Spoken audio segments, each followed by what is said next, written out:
Hi, everybody. Leanne Holita here and Mason Holita. We are here today with our Different Perspectives podcast that we're putting together for you guys. Today, we are going to talk about manifestation and kind of the different viewpoints of generational shifts here. So I am a energy healer. I have a healing studio in Broomfield, Colorado. I offer full-time regular basis job. I do energy healing work and teach classes on energy and energy awareness. And Mason has been raised with me in that world. So he has his own perspectives about what he's thought he's learned from me and what he's learned from the world around him. And we're going to chat about it. Hi, Mason. Hi. So let's talk a little bit about what the law of attraction is in your mind. So, or just manifestation, maybe not even just law of attraction. What do you know about manifestation? I know from much deliberation on your part to make sure that I understand it that your thoughts create your reality. So if you believe that something will happen, then it's a lot more likely to happen. Hi, everybody. Thanks for watching. And if you're listening to us later on our podcast after the fact, and you have questions or comments, much deliberation as far as the me telling you, thoughts become things. So how does that translate into your space that you're in right now? I would say that it actually translates in a different way than it has in the past. And I kind of have to force myself to believe that my reality is going to be different than what it looks like, if that makes sense. You use the dreaded have tos. You don't have to do anything. Are you saying that you want something to be different, and so therefore you are hoping to change your thoughts? Yes. Okay. Tell me more about that. Well, I think I fell into a negative thought pattern and I really had to pull myself out of it. And I think that kind of leads to manifesting negative things to happen. Did you believe that before now? What specifically? That negative thought creates negative things happening around you? I think I knew that. You did know that? I chose not to acknowledge it. You chose not to acknowledge it? Well, tell me more. Tell me what that experience is for you as you're kind of trying to learn.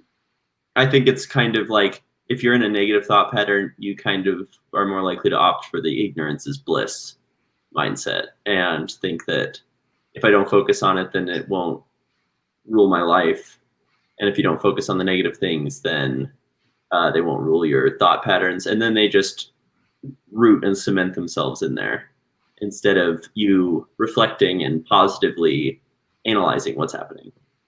Well, analyzing can be kind of a little bit of a trick too, right? You can get into over analyzing and over trying to think. I mean, really, thoughts become things, but if you are forcing your thoughts, that doesn't always work, right? I mean, you can't force things because you have to actually feel it too, not just think it.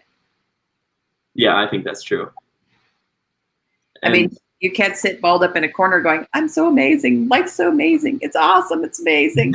Right? True. It's very true. You have to, I think that goes back to, you have to believe it for it to be true. So how do you believe it if all you look around and see is negativity?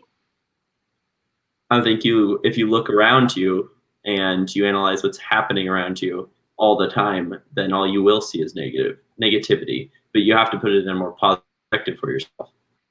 Like, if going to work is feels like a chore, then it won't be as enjoyable. And if you perceive it as a chore, then I think that it won't have any kind of fulfillment to you. But if you view it as, oh, I get to go to work today, I get to go do this great thing, then it really changes your perspective and allows you to think a lot more positively. Well, so it's the angle that you take the same action. Yes. It's the Zen statement, before enlightenment, chop wood, carry water. After enlightenment, chop wood, carry water. So I mean, so tell me from your perspective. I mean, I was trying to teach this to you growing up, and you had to go off and try to learn it on your own. And you have friends who are doing this. Do your friends know about this stuff? I think that a lot of them do, and a lot of them also choose the ignorance is bliss path. So tell me more. I think that if they refuse to acknowledge that their thoughts change their reality. No, they are disempowering themselves, even though they know it. They don't choose to see it. Yes, exactly. Why do you think they're doing that? I think it's because it's your instinct. Is if you don't know any better, then you'll make those choices. If you are in a positive mindset, you'll keep thinking positive things, and they kind of build on each other. And I think that if you are thinking negative things, they also build on each other. Right. And you create either a mountain of positive energy or a mountain of negative energy. But you say instinct. I mean, we are naturally, in my opinion, we're natural creators. That's why our thoughts become things, right? Our witness to something brings it into reality. I mean, quantum physics teaches us that. But I guess what I'm just wondering is, I know a lot of people will come into my office and be like, if I only knew this as a kid, or if I only knew this as a younger person, my life would have been so different. And you kind of grew up with this message, but you got to go figure it out yourself, or? I think it's a difference between being told and understanding. True. And you can be told something and hear it and know the facts of it, but still not understand it. Right. Well, and I don't know if it doesn't matter that it's coming from your parent. I don't think that matters as much, because if it comes from your teachers, your parents, somebody, a positive influence in your life, it probably won't be as impactful as you telling yourself it. Well, yeah, it has to become your truth before it is your truth. But I guess I'm just trying to understand, I don't know. Your brother today said to me, Ryan Forrest told me a really great tip. He told me to do all my schoolwork before I play video games, and then the video games are a reward. And it's working really well.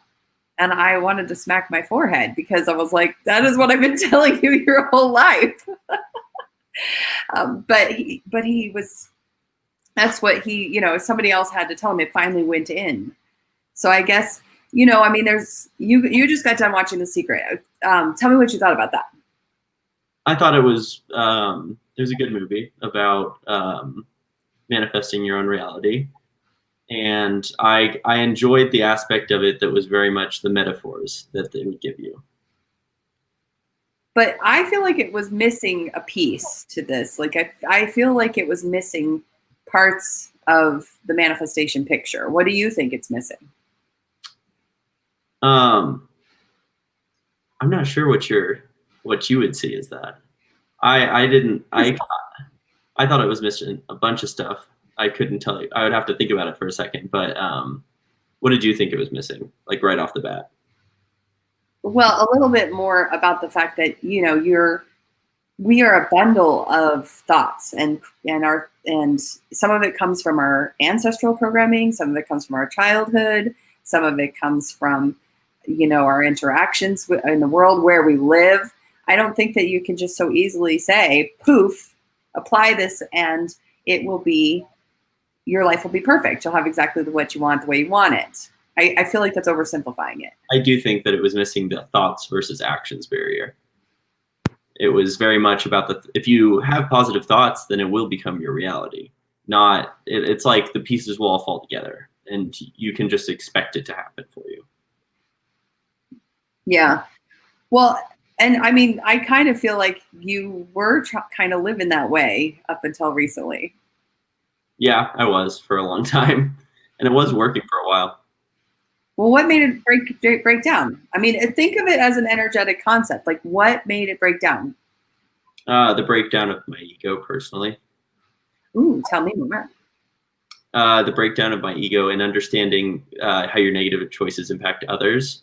And once you really reach that stage of empathy, then I think that you start to reflect more on how all of your actions in the past have impacted others, and it makes you feel negative. Mm. about it, and it's hard to reflect positively when you feel like you're overanalyzing the negative things. So you had a moment where you started to look back at your life and regret some of the choices you made? Not so much regret some of the choices that I made, but understand how the choices that I made impacted others. We haven't talked about this that much. I'm curious to know more. Of course, what you're willing to share with the entire world. Well, like what specifically? Well, how did your ego break down? What did you begin to reflect on? What caused your ego to start to break down? Did you do psychedelics? No, I think it was isolation. Isolation. Okay, so we can blame COVID? And partially, yeah. I think it was I was alone for like 2 weeks straight, nothing to do other than be alone with my thoughts. And I just started thinking and thinking and thinking about myself and overanalyzing my personality, my the way that I behave towards others, and how others respond to the way that I behave towards them. And it really caused a breakdown. Not so much a negative breakdown of my ego, but just like taking it all and laying it flat and saying, this is who you are. And this is how you behave. Mm. And it's going through and picking out each of those pieces that really you find certain things and you're like, oh, this isn't so great. Why is this like this? And then you understand it going forward. Okay, so you were doing some deep self-reflection. Yeah. Okay. Well, and I mean, I have to say, I think this is true. I don't know if everybody else watching or listening would agree, but I do think that we all have to come face to face with our ego at some point, and break it down and decide who we really are, and not just what the world wants of us, but what we are and what our unique manifesting energy is, what we're here to bring to the planet, which is unique to you. But I think that sometimes, with school programming and things like that, there's just like, here, the path is laid out for you. If you just do this path, you'll be able to be successful or whatever. And then eventually you find out you checked all the boxes and you're still you, but you're not you who you know yourself to be because you haven't explored that. I think that's true. And I think it's a really breakdown of what you want. And society tries to tell you what you want. And they say, oh, it'll just happen along the way. You'll figure out what you want. And I think that it's sometimes way different than what people what you think other people want for you is different than what you actually want. And that might be hard to come to terms with. True. Expectations of others. You got to live your life based on your terms.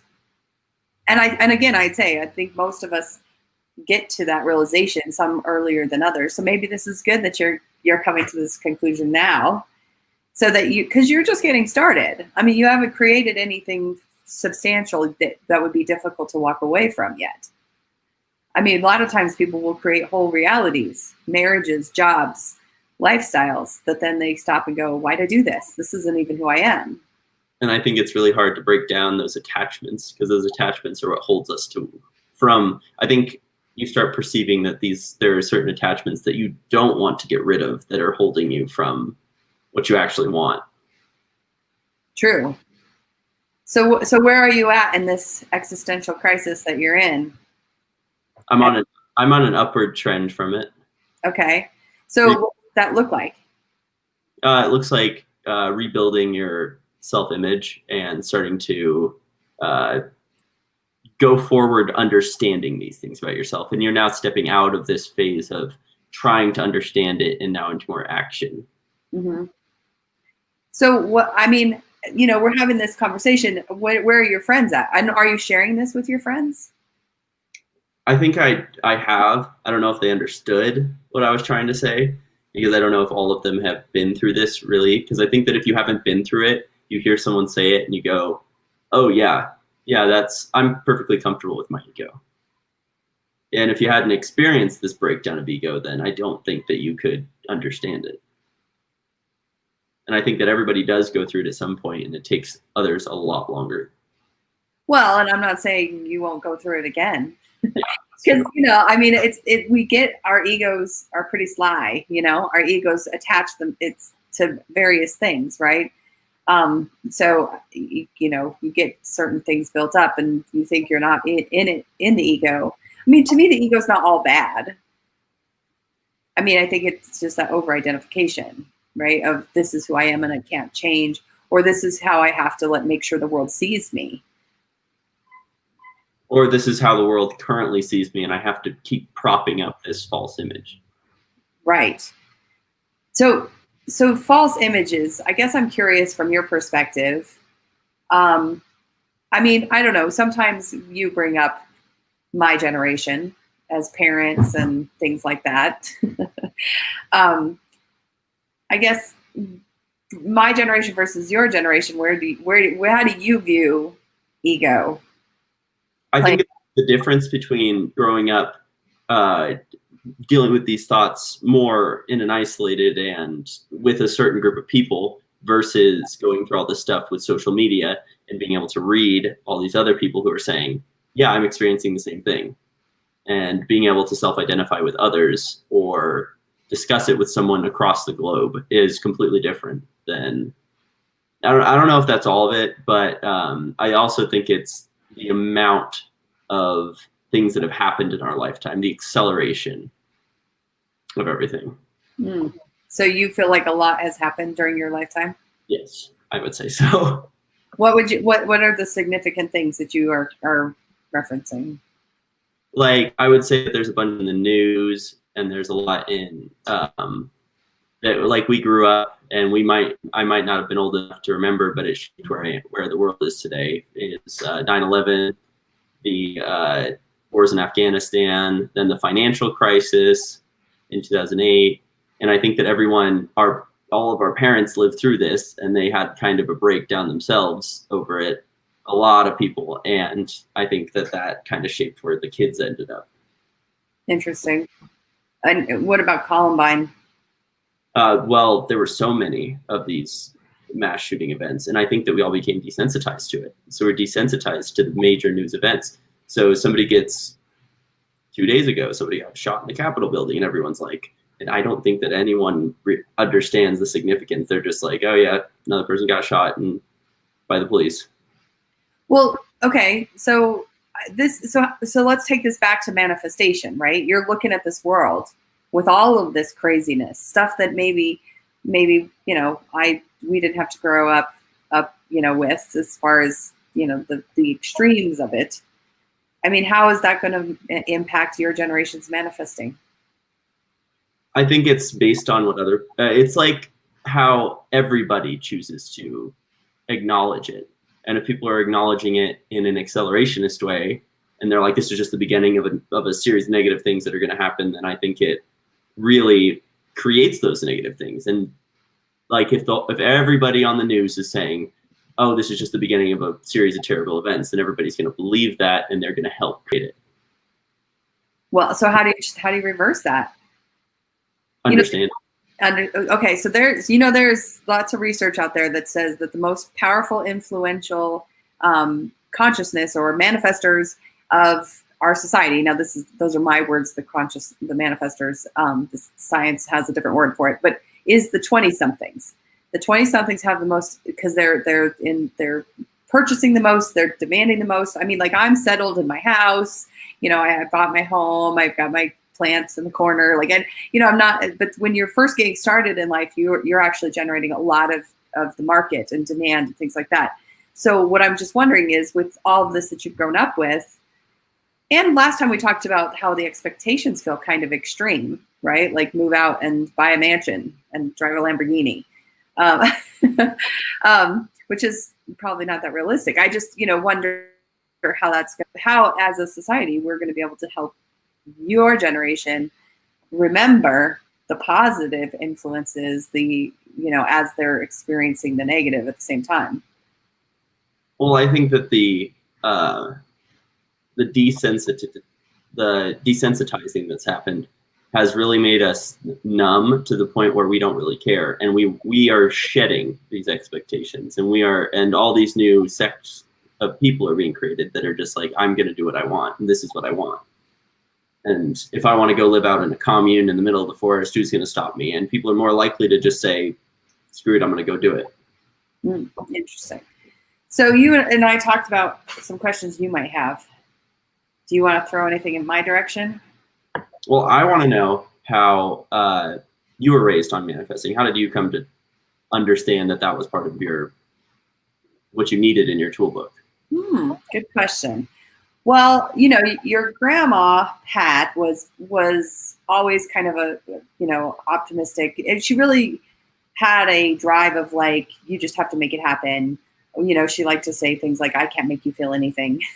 Your feelings are your feelings. You know, like there was, I mean, she definitely had a drive to herself that was, you know, about getting things done, and she you know, overcome a lot of obstacles with regards to her profession and things like that, that she was able to create a reality for herself. And so watching her do that, you know, and you know, also I I did do I did create what I expected to create of myself going forward from that perspective, like from that teaching. But that also kind of turned me into a box checker.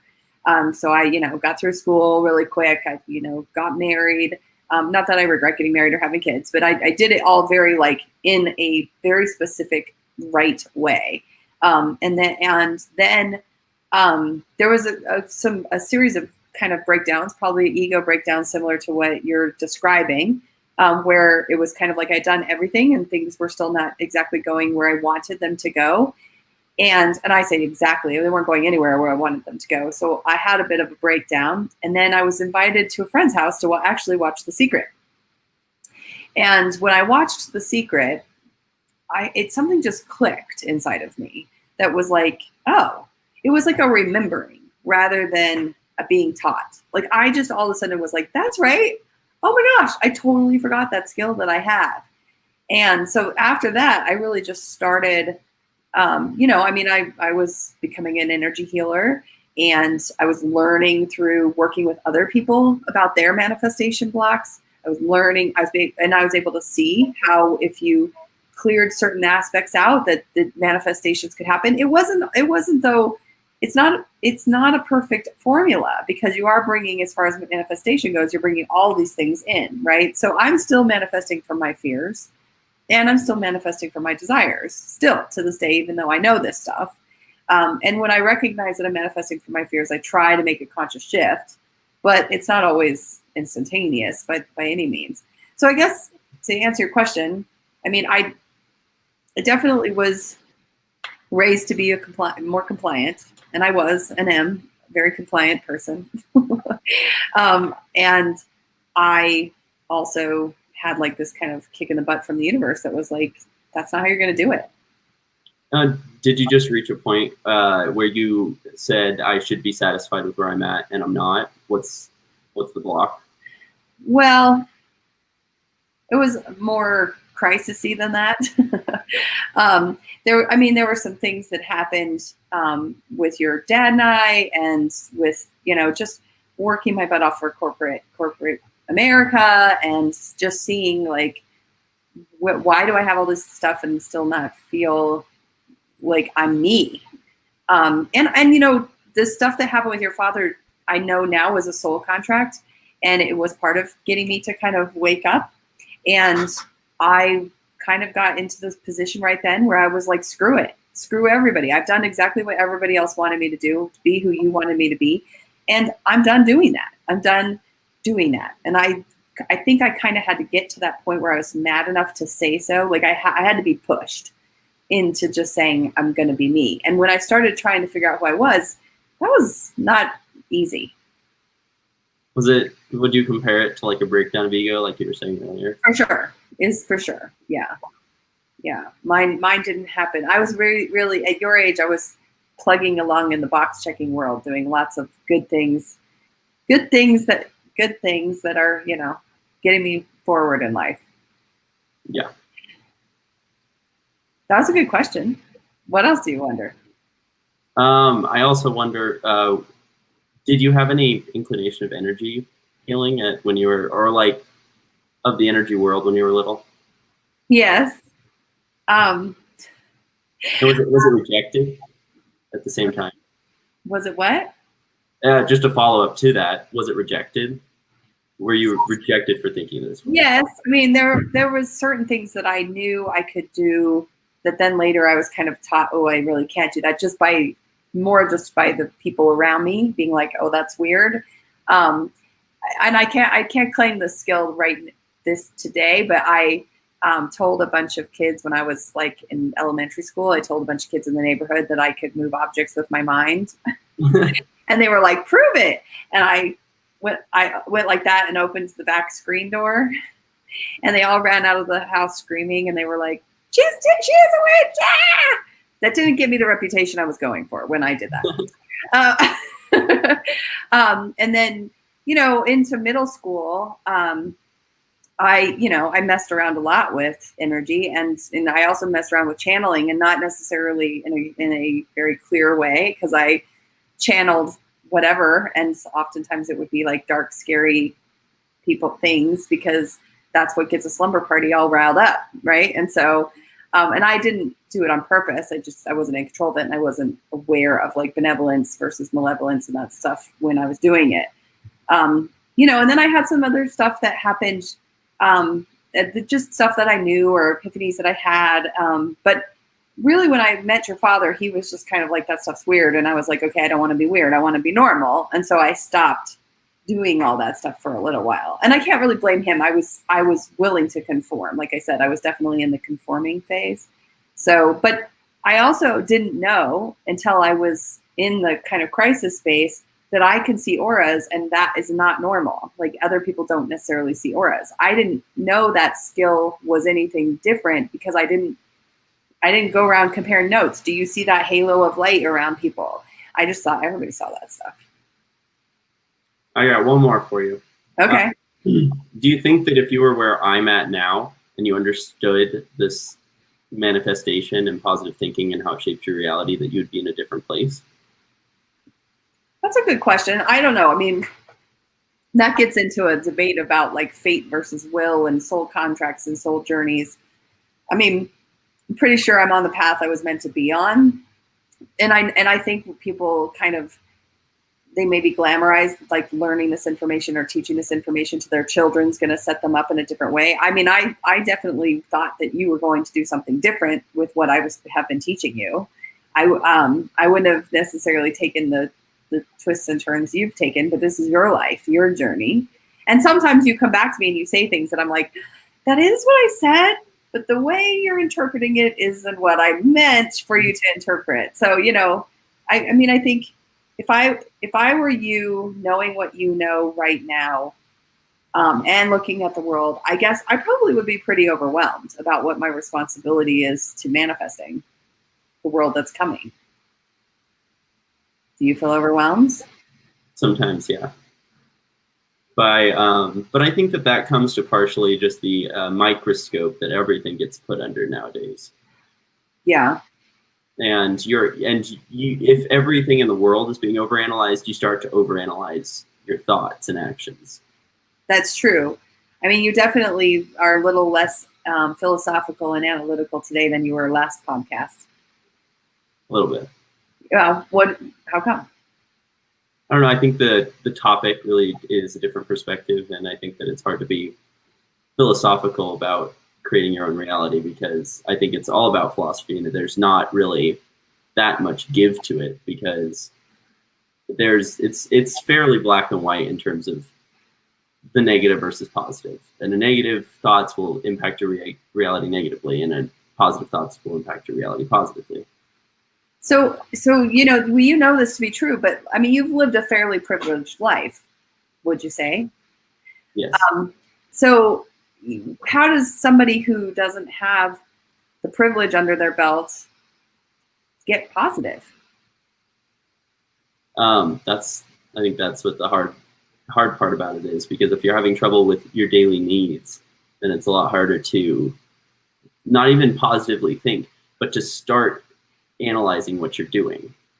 And if you're working a ton and you don't have this time, these 2 weeks to have an ego breakdown, how are you supposed to realize what you actually want, or have the tools to access what you actually want? I would say that you would feel very disenfranchised. Right. So I guess, because this all sounds fine and dandy, right? And I know sometimes people want to slug me when I'm like telling them, like, let's just change the way you're thinking about something. Sometimes they're like, have you seen my life? Like, what do you mean just think differently and then it'll be different? I mean, there's kind of sometimes these people, pretty attached to the storyline and the negative part of that storyline, I guess. And I feel like you maybe have experienced that attachment to the negative storyline. Yeah, a little bit lately, because I think that if a good example is if you have a really good day, some really good things happen to you, you go and you, like, let's say you go to a concert and you have a really good time at the concert, but on the way home from the concert, you get in a car wreck. You're not going to be thinking about the concert. You're going to be thinking about the car wreck. Okay. And I think that one negative thing can throw off a very positive day. True. So it kind of takes a little bit of discipline to be able to say, oh, I had a really bad car accident, and at least I'm not hurt. Yeah. Or at least have good insurance, or at least I'm still here, or, I don't know. I mean, I don't want to be like into like the sappy, gross positivity, because to me that can be toxic positivity, like you have to be positive all the time. I don't think that's what I've taught you. Yeah. But I do think that the scales weigh differently on negative things versus positive things, because you kind of have to build up positive things for yourself to kind of reinforce, and negative things can tear it down real quick. I think that could just be your relationship with negativity too. Yeah. Right. I mean, it's if you choose to let it be taking you down and you won't let yourself let it go, then, I don't know. I just find, we should wrap up here quickly, but I just find that I think if we're trying to talk about manifestation, surrounding ourselves with supportive people who don't let us so negative, don't let us bitch too long about what's going on, don't reinforce it and be like, yeah, man, your life's terrible, but instead being around people who are like, you got this, yeah, that sucks and that's hard. And I'm sorry, I have compassion for you, but I'm not going to get into the whole negative story with you. Well, I would go back to the metaphor I was using. So you were saying like, oh, thank God you're okay. At least you have good insurance. There's also that aspect where someone could tell you, oh my God, I can't believe you got in a car wreck. That sucks. That's terrible. It's such a terrible thing that happened to you after that such a great thing. And then you go, yeah, it is such a terrible thing that happened. Well, and I would say even what you just said wouldn't be that bad, but it'd be the friend who was like, dude, what are you going to do now? I mean, now you don't have a car that works. And now your whole life is like, now you got to pay your deductible. You have no money. Like, like I could, they were adding to the story too, of how messed up you are. I think that's what I meant. I think you put it in a better way. Yeah. All right. Well, so what shall we talk about next week? I don't know. Did you have any ideas? Well, I mean, I feel like it's important for us to keep talking about the ideas of manifesting and creating, and what it looks like when you're starting off life versus in the middle of life. We could get grandma on here at some point and see later in life. I don't know, but really, I think we can just keep talking about these concepts and how we can apply them logically, and not just, metaphorically. Yeah. Or in that ideal la la land, but actually, yeah. All right. Well, thanks for the chat. Thank you. I'll talk to you next week. Bye. Bye.